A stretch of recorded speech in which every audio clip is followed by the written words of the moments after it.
សូមជម្រាបសួរទៅកាន់ឪពុកម្ដាយសិស្សក៏ដូចជាអាណាព្យាបាលសិស្សរួមទាំងសួស្ដីទៅកាន់បងប្អូនសិស្សានុសិស្សទាំងអស់គ្នាថ្ងៃនេះយើងមកបន្តមេរៀនទី1របស់យើងដែលមេរៀនទី1គឺយើងតាក់ទងជាមួយនឹងការអានសំឡេងរបស់អក្សរដែលនៅក្នុងការអានសំឡេងនោះយើងមានមកជាមួយនឹងពាក្យអានអញ្ចឹងក្នុងមួយអក្សរមានពាក្យអានចំនួន4អញ្ចឹងទេអូនគុណខ្លួនឯងទៅថាតើពី A ទៅដល់ Z អូននឹងចេះចាំបានប៉ុន្មានតួអក្សររបស់ភាសាអង់គ្លេសអញ្ចឹង Unit 1 យើងរៀនតាក់ទងជាមួយនឹងផ្ដើមចេញពី A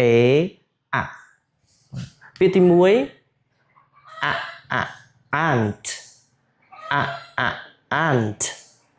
ant ស្នាក់ពាក្យជានាមប្រែថាសត្វស្រមោចអញ្ចឹងវាមិនខុសគ្នាពីភាសាខ្មែររបស់យើងទេនាមជាពាក្យសម្គាល់ឈ្មោះវត្ថុមនុស្សសត្វរុក្ខជាតិអញ្ចឹងនៅក្នុងភាសាអង់គ្លេសឲ្យតែតាក់ទងជាមួយនឹងការសម្គាល់ឈ្មោះវត្ថុមនុស្សសត្វនិងរុក្ខជាតិគឺយើងកំណត់សម្គាល់វិញជានាមហើយអញ្ចឹង ant ស្នាក់ពាក្យជានាមប្រែថាសត្វស្រមោចទី2apple apple ជានាមប្រែថាផ្លែប៉ោមនេះហ្នឹងទី3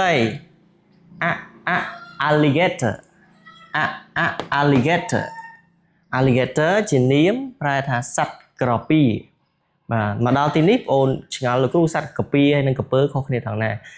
តាមពិតទៅវាជាប្រភេទតែមួយទេប៉ុន្តែគ្រាន់តែគេមានកំណត់សម្គាល់ថា alligator សត្វកាពៀមាត់របស់វាហ្នឹងវាស្រួចរៀងដោយអក្សរ V វារៀងស្រួចហើយមួយទៀតសត្វក្រពើគឺយើងអានថា crocodile នោះសត្វក្រពើមាត់វារៀងដោយអក្សរ U បាទវារៀងកោងដោយអក្សរ U អាហ្នឹងគេហៅថា crocodile ចម្លែក alligator ប្រភេទដូចក្រពើដែរមើលទៅរូបរាងដូចក្រពើដែរប៉ុន្តែវាមាត់វារៀងដោយអក្សរ V រៀងស្រួចអញ្ចឹងទៅបាទពាក្យចុងក្រោយគឺ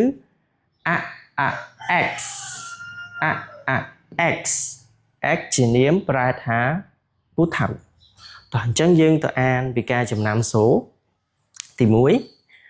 ant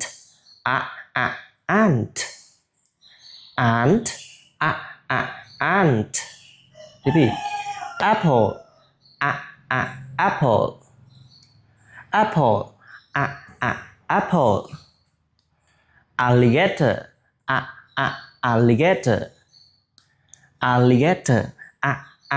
alligator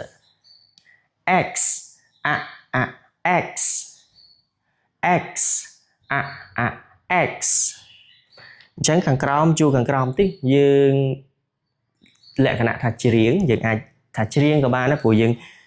ចាំមើលទាំងអស់គ្នាថាយើងត្រូវធ្វើបែបម៉េចតោះយើងអានចូលគ្នាញោមមក ant apple alligator x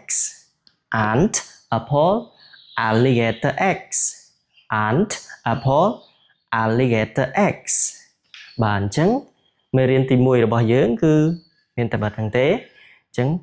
សូមបងប្អូនរងចាំតាមដានទស្សនាមេរៀនបន្តទៀតបាទសូមអរគុណសូមជម្រាបលា